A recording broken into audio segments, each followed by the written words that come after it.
और वचन देहधारी हुआ और हमारे बीच में धीरा किया। प्रभु यीशु मसीह के प्रिय और मधुर नाम में आप सभी को मेरा सलाम।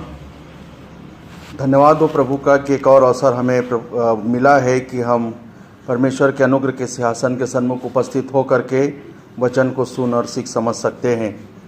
आज मैं आपके सामने एक ऐसे विचार को रखना चाहूँगा जो वर्तमान समय में हमारे लिए अत्यंत आवश्यक है कि इस अन्य जातीय दुनिया में हम मसीही जीवन कैसे जिएं।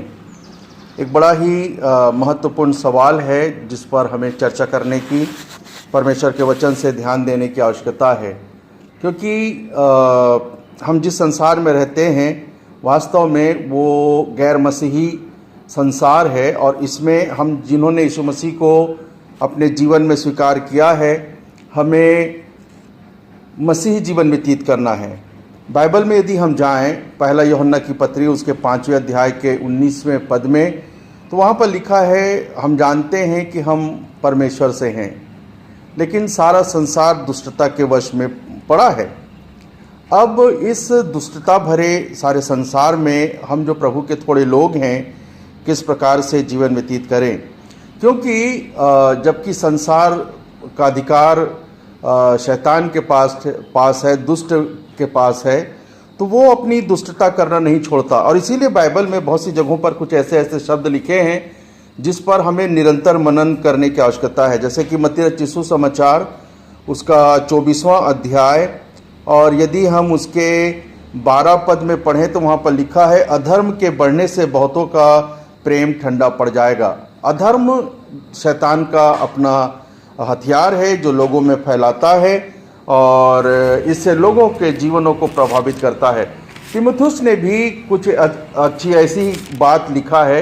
यदि हम दूसरा तीमुथियुस की पत्री उसके 3रे अध्याय के 1 पद से लेकर के 5 पद तक पढ़ें तो वहाँ पर ऐसा लिखा है, पर यह स्मरण रख कि अंतिम दिनों में कठिन समय आएंगे, और वो कठिन समय कुछ इस प्रकार से होगा, मनुष्य स्वार्थी होगा, लोभी होगा, डींगमार होगा, अभिमानी होगा, निंदक होगा, माता पिता की आज्ञा टालने वाला, कृतघ्न, अपवित्र, दया रहित, क्षमा रहित, दोष लगाने वाले, असंयमी, कठोर, भले के बैरी, विश्वासघाती, ढीठ, घमंडी, परमेश्वर के नहीं वरन सुख विलास के चाहने वाले होंगे। वे भक्ति का भेष तो धरेंगे पर उसकी शक्ति को न मानेंगे। ऐसों से परे रहना। बाइबल हमें स्पष्ट इन बातों के विषय में समझाता है कि हमारे जीवन में कठिन समय आएंगे। शायद अभी उतना नहीं आया है, एक थोड़ा सा ग्लिम्स जरूर हमको नज़र आ रहा है कि आगे चल करके इससे भी बुरा होने वाला है। लेकिन कठिन समय में प्रभु का वचन कहता है, नाना प्रकार की बातें जो हमारे जीवन में होगी उससे दूर रहना, उससे बच करके रहना। फिर यदि हम 15वें अध्याय यूहन्ना रचित सुसमाचार के में आ करके पढ़ें उसके 19वें पद में, तो यहाँ पर बाइबल हमें कुछ इस प्रकार से बताता है। 15 अध्याय 19 पद, यदि तुम संसार के होते तो संसार अपनों से प्रेम रखता, परंतु इस कारण कि तुम संसार के नहीं वरन मैंने तुम्हें संसार में से चुन लिया है, इसीलिए संसार तुमसे बैर रखता है।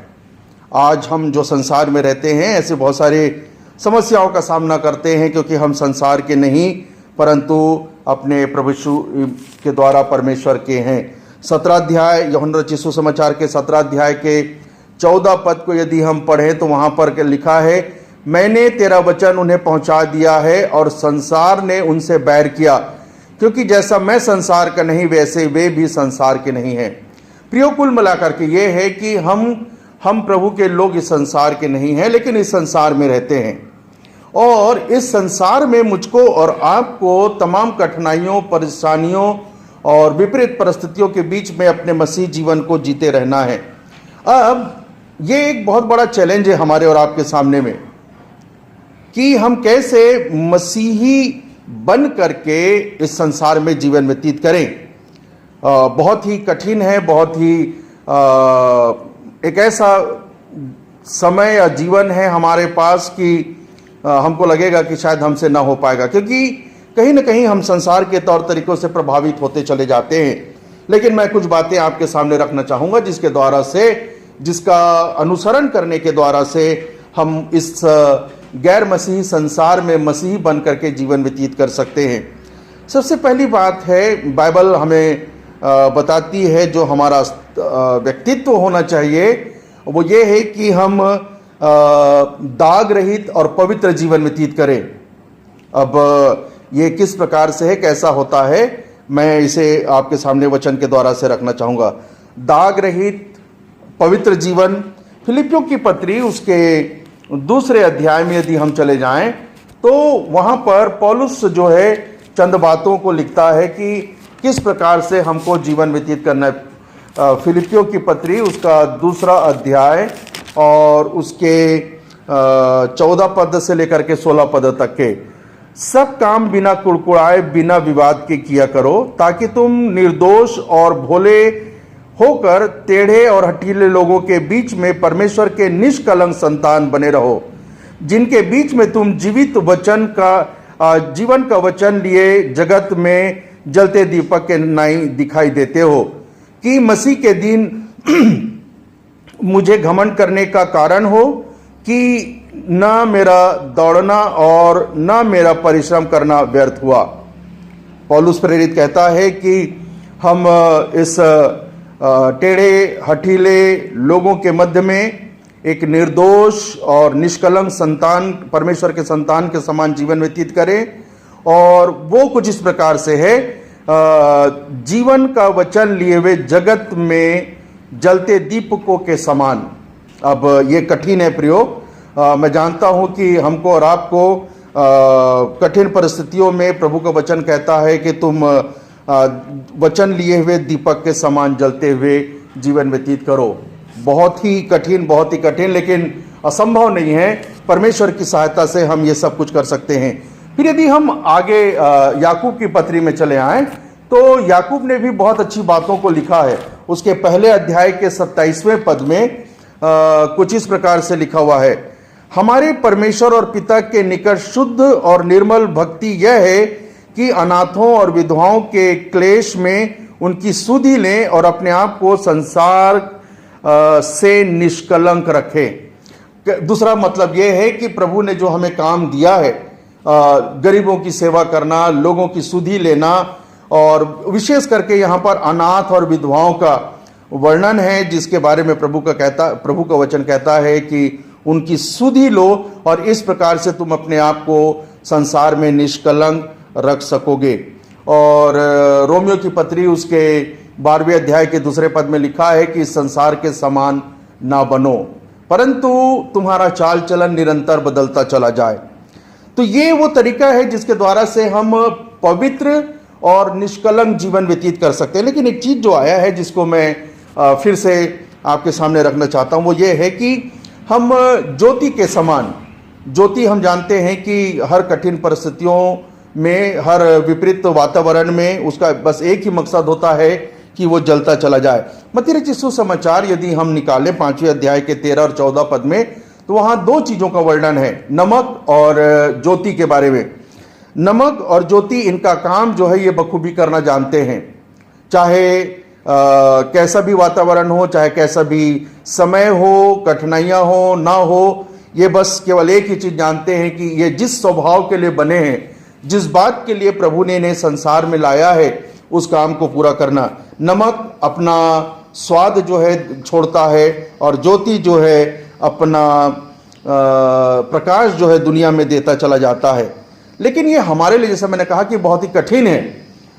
ये तब तक के संभव नहीं है जब तक कि हम प्रभु यीशु मसीह के समान का जीवन व्यतीत न करें। याद रखें, जब तक कि हम प्रभु यीशु मसीह के समान का जीवन व्यतीत न करेंगे, हमारे लिए पवित्र और निर्दोष, निष्कलंक, बेदाग जीवन व्यतीत करना बहुत ही मुश्किल हो जाएगा। और यदि ऐसा नहीं हुआ तो फिर हम अपनी मसीही जीवन की गवाही जो है खो देंगे, या यूं कहें कि हम इस गैर मसीही संसार में अपने मसीह जीवन को नहीं जी पाएंगे। और इसीलिए बाइबल में लिखा हुआ है, फिलिपियों की पत्री उसके 2 अध्याय के 5वें पद में, जैसे यीशु मसीह का स्वभाव था वैसा ही तुम्हारा भी स्वभाव हो।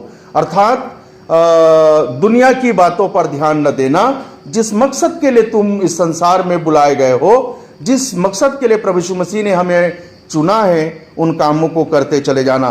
तब जाकर के हम प्रभु के इच्छा के अनुसार इस गैर मसीह संसार में धार्मिक और निष्कलंक पवित्र जीवन व्यतीत कर सकेंगे। दूसरी बात जो मैं आपके सामने रखना चाहता हूं वो ये है कि हम ऐसा धार्मिक जीवन को जिए जिसमें दिखावा ना हो। हम ऐसे धार्मिक जीवन को जिए जिसमें बिल्कुल भी दिखावा ना हो।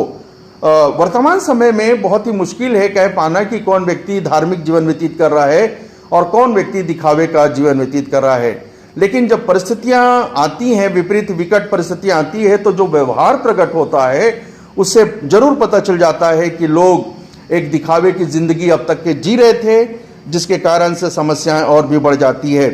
और इसीलिए इब्रानियों की पत्री में यीशु मसीह के बारे में एक बहुत अच्छी बात लिखा है। हम इस पर जरूर ध्यान दें और कोशिश करें कि हमारा भी जीवन इसी प्रकार से बने। इब्रानियों की पत्री उसका पहला अध्याय उसके 9वें पद में यीशु मसीह के बारे में लिखा है, तूने धर्म से प्रेम और अधर्म से बैर रखा, इस कारण तेरे परमेश्वर ने तेरे साथियों से बढ़कर हर्ष रूपी तेल से तेरा अभिषेक किया। हमको और आपको यीशु मसीह के जीवन को लेकर के आगे बढ़ना है। यीशु मसीह ने धर्म से प्रेम रखा और अधर्म से बैर। अब ये बड़ा मुश्किल है कि धार्मिक जीवन या धर्म का जीवन क्या होता है, इसको समझ पाना बहुत ही कठिन है। लेकिन धार्मिक जीवन या धर्म का जीवन एक व्यवहार है, एक कार्य करने का तरीका है जो हम यीशु मसीह के जीवन से सीखते हैं। और यदि हम इसका वर्णन या इसको डिक्शनरी में देखें तो वास्तव में ये केवल एक व्यवहार है जहां पर आप जो उचित है वही करते हैं, और जैसे यीशु मसीह ने किया, और एक ऐसा जीवन जो लोगों को पसंद आता है। मत्ती रचित सुसमाचार के 5वें अध्याय में यदि हम जा करके देखें तो यहाँ पर व्यवहार के बारे में लिखा हुआ है, कार्य के बारे में लिखा हुआ है। मत्ती रचित सुसमाचार 5वां अध्याय उसके 16वें पद में इस प्रकार से लिखा है, उसी प्रकार तुम्हारा उजियाला मनुष्यों के सामने चमके। उसी प्रकार का मतलब होता है कि जैसे यीशु मसीह का जीवन का स्वभाव था, जैसे यीशु मसीह के जीवन का कार्य था, उसी प्रकार ताकि तुम्हारे भले कामों को देखकर तुम्हारे पिता की जो स्वर्ग में है बड़ाई करें। हमारे लिए धर्म का एक ऐसा जीवन प्रभु ने तय किया है जिसको हम जानते हैं कि हमें और आपको इसको जीना और करना है। क्योंकि यदि हम प्रभु के अनुसार, प्रभु को सामने रख करके हम धर्म के काम को नहीं करेंगे तो प्रियो, ये तो बाइबल में लिखा हुआ है कि यशायाह की पुस्तक में यदि हम जा करके पढ़ें 64 अध्याय के 6वें पद में, तो वहाँ पर लिखा है कि हमारे धर्म के काम मैले चिथड़ों के समान है। मतलब वो किसी काम के नहीं है, और जो किसी काम का नहीं है वो किसी काम का नहीं है, उससे किसी को लाभ नहीं होने वाला।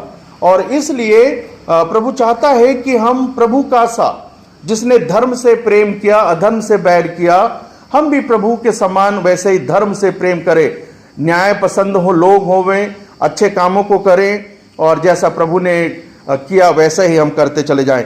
इफिसियों की पत्री उसके 4 अध्याय के 22 पद से लेकर के 24 पद तक में इसीलिए इस प्रकार से लिखा है कि अपने पुराने व्यक्तित्व को उतार डालो, अर्थात अपना जो पुराना जीवन है उसको उतार डालो और नए जीवन को पहन लो, अर्थात यीशु मसीह को पहन लो। जब हम ऐसा करेंगे अपने जीवन में, जब हम यीशु मसीह को पहन लेंगे तो ही हम यीशु मसीह के समान एक सही जीवन व्यतीत करने पाएंगे, और इससे लोगों को बहुत अधिक लाभ होगा। धार्मिक जीवन दिखावे का जीवन नहीं होना चाहिए, क्योंकि इससे न तो दूसरों को लाभ होता है, ना हमको लाभ होगा, ना इससे परमेश्वर की महिमा होती है। और जब तीनों बातें बेकार सी हो रही है तो इसका मतलब ये है कि ये बात अच्छी नहीं है जो वर्तमान में हम दिखावे का जीवन व्यतीत करते हैं। लेकिन मैं आपके और हमारे उत्साह के लिए कुछ बातें बाइबल से धार्मिक जीवन के संबंध में रखना चाहूँगा, ताकि हम आगे चल करके धार्मिक जीवन व्यतीत कर सकें। नीति वचन की पुस्तक उसका 12 अध्याय यदि हम निकालें तो वहां पर 28वें पद में इस प्रकार से लिखा है, धर्म के मार्ग में जीवन मिलता है। कितनी खूबसूरत बात है। यदि हम धर्म का जीवन व्यतीत करते हैं तो उस मार्ग में जीवन मिलता है और उसके पथ में मृत्यु का पता भी नहीं। कोसों दूर तक के मृत्यु नजर नहीं आती। जब तक के हम और आप धर्म का काम करते रहते हैं, धर्म का जीवन जीते रहते हैं, हमारे लिए जीवन तय रहता है। और उसी प्रकार से यदि हम 15वें अध्याय में आ जाएं, इसके 15वें अध्याय के 9वें पद में, नीति वचन 15 अध्याय 9 पद, यहां पर लिखा है, दुष्ट के चाल चलन से यहोवा को घृणा आती है, परंतु जो धर्म का पीछा करता है उससे वो प्रेम रखता है। जो धर्म का पीछा करता, अर्थात जो धर्म पसंद लोग हैं, धार्मिक जीवन व्यतीत करने वाले लोग हैं, प्रभु उनसे प्रसन्न रहता है। और जिनसे प्रभु प्रसन्न हो जाए, क्या बात है। उसके बाद हम 21 अध्याय निकाले, इसी नीति वचन के 21 अध्याय के 3 पद को यदि हम निकालें तो यहां पर लिखा है, धर्म और न्याय करना यहोवा को बलिदान से अधिक अच्छा लगता है।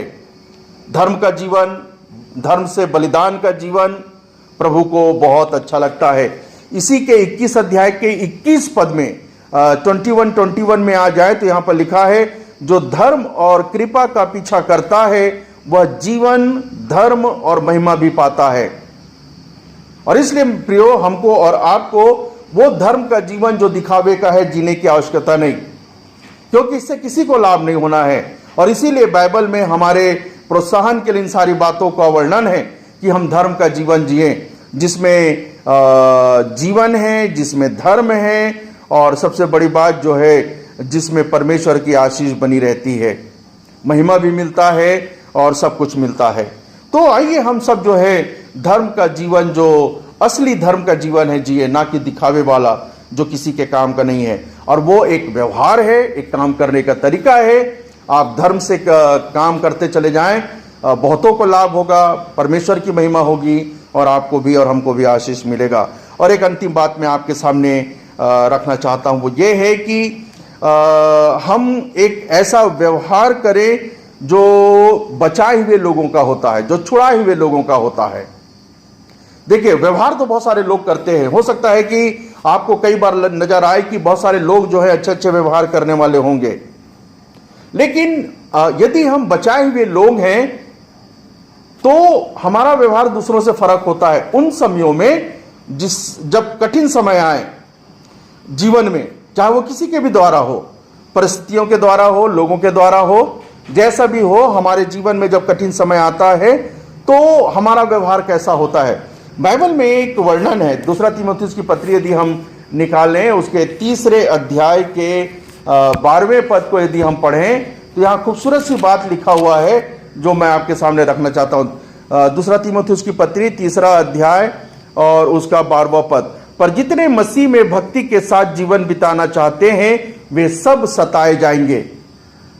हम जो प्रभु में भक्ति का जीवन व्यतीत करते हैं, हम जो प्रभु में वचन के अनुसार जीवन व्यतीत करने की कोशिश करते हैं, धर्म के अनुसार जीवन व्यतीत करने की कोशिश करते हैं, विश्वास के अनुसार जीवन व्यतीत करने की कोशिश करते हैं, बाइबल में बहुत ही स्पष्ट है कि हर एक जो है सताए जाएंगे। बड़ा कठिन हो जाता है मसीह जीवन जीना जब लोग हमें सताते हैं, हमसे बुरा व्यवहार करते हैं, हमारा मजाक उड़ाते हैं। लगता है प्रभु जी कैसे ये जीवन जी पाए। सचमुच में ये बहुत ही विकट समय लोगों के जीवन में होता है, धर्म के कारण जब वे लोग सताए जाते हैं। उसे देख करके दूसरे लोग और भी ज्यादा प्रभावित होते हैं। और यदि हमने संतुलन खो दिया, यदि हमने अपना मसीह जीवन खो दिया, कठिन परिस्थितिं में हम भूल गए कि हम तो मसीह से हैं और हमें अलग प्रकार का जीवन व्यतीत करना है, तो हम तो नाश होंगे ही होंगे, लेकिन हमारे कारण से बहुत से लोग जो हम पर नजर रखते हैं, शायद वे मसीह को मानने से इनकार कर देंगे, ये जान करके कि यदि मसीहों के साथ ऐसा होता रहता है तो हम ऐसा जीवन नहीं जीना चाहते। और इसलिए प्रियो, यदि हम ऐसे कठिन समयों में एक मसीह व्यवहार, शांत, सरल, दोषारोपण न करने वाला, चुपचाप बातों को स्वीकार करने वाला जैसे यीशु मसीह का जीवन था, हम यदि जीते हैं तो लोगों को बल मिलेगा। ये सकारात्मक बातें हैं। हालांकि नकारात्मक बातें हमारे जीवन में होती रहती है, लेकिन वहीं पर एक सकारात्मक संदेश लोगों तक पहुंचता रहता है कि मसीही लोग कितने अच्छे होते हैं कि ये दुख में भी अपना मसीही व्यवहार नहीं छोड़ते। पहला पतरस यदि हम निकालें तो पतरस ने अपने समय के लोगों को सांत्वना देने के लिए बहुत सुंदर सी बात कहा है। दूसरा अध्याय उसके 21, 22 और 23 पद में, और इसी के लिए तुम बुलाए भी गए हो, क्योंकि मसीह भी तुम्हारे लिए दुख उठाकर तुम्हें एक आदर्श दे गया है कि तुम भी उसके पद चिन्हों पर चलो। ना तो उसने पाप किया और ना उसके मुंह से छल की बातें निकली। वह गाली सुनकर गाली नहीं देता और दुख उठाकर किसी को भी धमकी नहीं देता, पर अपने आप को सच्चे न्यायी के हाथ में सौंपता था। यह है प्रभु का स्वभाव। और यीशु मसीह ने ऐसा जीवन इस संसार में जिया है। एक शायद हमसे और आपसे भी कठिन जीवन उसने जिया है, जहां पर लोग उसका मजाक उड़ाने लगे। और हम जानते हैं कि उनके मृत्यु के समय में तो लोगों ने कितना बुरा उनके साथ किया, लेकिन फिर भी इस कठिन बुरे समय में, सताव के समय में उसने वो जीवन नहीं छोड़ा जो वो जीता चला आ रहा था। और आज प्रभु चाहता है कि हम और आप भी उसी जीवन को जीते चले जाएं। मीका नबी की पुस्तक यदि हम निकालें, उसके 6वें अध्याय के 8वें पद को यदि हम पढ़े तो परमेश्वर का वचन यहाँ पर ये कहता है, हे मनुष्य, वह तुझे बता चुका है कि अच्छा क्या है, और यहोवा तुझसे इसे छोड़ और क्या चाहता है कि तू न्याय से काम करे, कृपा से प्रीति रखे और अपने परमेश्वर के साथ नम्रता से चले। एक नम्र जीवन, एक सुंदर जीवन जो प्रभु ने हमारे लिए तय किया है, हमें बता दिया है। हमें मसीह में जीना है, एक अलग प्रकार का व्यवहार, बचाए हुए लोगों का व्यवहार, हमें जी करके लोगों को प्रभावित करते चले जाना है। यदि हम इफिसियों की पत्री 4 अध्याय निकालें उसके 1, 2, 3 पद में, तो हम कुछ इस प्रकार से पाते हैं, इसलिए मैं जो प्रभु में बंदी हूं तुमसे विनती करता हूं कि जिस बुलाहट से तुम बुलाए गए हो उसके योग्य चाल चलो। हम यीशु मसीह में एक अलग प्रकार के जीवन को जीने और लोगों को प्रकट करने के लिए बुलाए गए हैं। पौलुस कहता है कि तुम उसी तरह से जीवन जियो, योग्य चाल चलो, अर्थात सारी दीनता, नम्रता सहित धीरज धर कर प्रेम से एक दूसरे की सह लो और मेल के बंधन में आत्मा की एकता रखने का यत्न करो। प्रभु चाहता है कि हम मेल मिलाप के साथ जीवन व्यतीत करें, हम किसी के साथ कुछ भी गलत व्यवहार न करें। एक और जो बात है मैं रखना चाहता हूँ, वो है यूहन्ना रचित सुसमाचार, उसका 18 अध्याय और उसका 36 पद। यूहन्ना रचित सुसमाचार 18 अध्याय और उसका 36 पद। इसमें कुछ इस प्रकार से लिखा है, 36 पद में,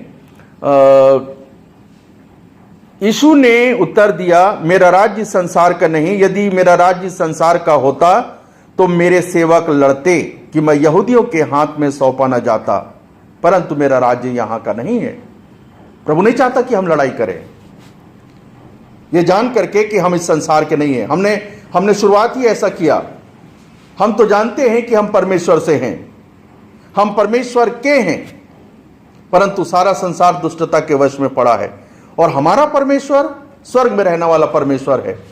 यदि आप भजन संहिता की पुस्तक में चले जाएं तो वहां पर दाऊद 122, 123 अध्याय में कहता है, स्वर्ग में विराजमान परमेश्वर, हमारा परमेश्वर स्वर्ग में रहने वाला है। तो हम वहां के लोग हैं, हमारा व्यवहार वहां के लोगों के समान होना चाहिए, ना कि संसार के लोगों के समान जो अलग ही प्रकार से नजर आते हैं। इब्रानियों की पत्री उसका 3 अध्याय यदि हम निकालें तो यहाँ पर भी हमारे और आपके लिए एक खूबसूरत सी बात लिखा हुआ है। इब्रानियों की पत्री उसका 3 अध्याय और उसके पहले पद से मैं आपके सामने पढ़ना चाहता हूँ। हे पवित्र भाइयों, तुम जो स्वर्गीय बुलाहट में भागी हो, उस प्रेरित और महायाजक यीशु पर जिसे हम अंगीकार करते हैं ध्यान करो। अर्थात यीशु की बातों पर यीशु की जीवन शैली पर, यीशु के तौर तरीकों पर ध्यान करो। वह अपने नियुक्त करने वाले के लिए विश्वास योग्य था, अर्थात परमेश्वर के लिए विश्वास योग्य था। वह जैसा मूसा भी परमेश्वर के सारे घर में था, क्योंकि यीशु मूसा से इतना बढ़कर महिमा के योग्य समझा गया है जितना कि घर का बनाने वाला घर से बढ़कर आदर रखता है। हम और आप एक अलग प्रकार का जीवन व्यतीत करें ताकि हम यीशु हमारे जीवन का आदर्श हो और हम उस प्रकार का व्यवहार करते चले जाएं। और एक अंतिम बात मैं आपके सामने रखना चाहता हूं, वो यही है कि हम संसार की बातों पर ध्यान न दें, हमारा व्यवहार संसार के तरीकों पर ना हो। बाइबल में रोमियो की पत्री में इस संबंध में केवल एक ही बात लिखा हुआ है। पौलुस प्रेरित रोम के लोगों को ये लिखते हुए ये कहता है, इसलिए हे मेरे भाइयों, मैं तुमसे परमेश्वर की दया स्मरण दिलाकर विनती करता हूँ कि अपने शरीरों को जीवित, पवित्र और परमेश्वर को भावता हुआ बलिदान करके चढ़ा दो। यही तुम्हारी आत्मिक सेवा है। यही हमारा, जब हम ऐसा करेंगे तब यही हमारा जीवन होगा और कभी भी हम परमेश्वर से अलग नहीं होंगे, संसार के समान नहीं बनेंगे, परंतु हम परमेश्वर में नए होते चले जाएंगे और एक सुंदर सा जीवन हमारा होगा। मसीह जीवन, वर्तमान में गैर मसीह संसार में मसीह जीवन मेरा और आपका, जहाँ पर हमारा व्यवहार छुड़ाए हुओं के समान होता है, जहाँ पर हमारा व्यवहार दिखावे का जीवन नहीं होता और जहाँ पर हमारा व्यवहार जो है पवित्र होता है और निष्कलंक होता है। जब हम इस प्रकार का जीवन जी पाएंगे, हम लोगों के सामने एक अच्छा उदाहरण पेश कर पाएंगे और इस जीवन को देख करके बहुत से लोग यीशु मसीह की महिमा और तारीफ करेंगे और वे भी जीवन व्यतीत करने पाएंगे।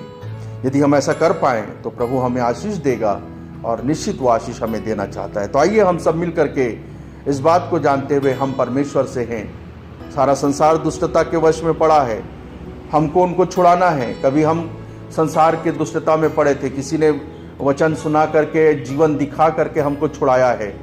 हम भी वचन सुना करके, वचन और जीवन दिखा करके लोगों को छुड़ाएं और उसका तरीका जो है एक निष्कलंक जीवन, एक शुद्ध धार्मिक जीवन जिसमें दिखावा ना हो और एक छुड़ाए हुए लोगों के समान का व्यवहार, जो बदला नहीं लेता, जो लड़ता नहीं, जो लोगों के समान नहीं करता, परंतु वही जो परमेश्वर को भाता है और जिससे लोगों को लाभ होता है। प्रभु हम सबों को आशीष दे, हमारी सहायता अगुवाई करे कि हम इस प्रकार के जीवन को दिखा करके संसार को जीतने वाले हो सके। आइए हम प्रार्थना करें।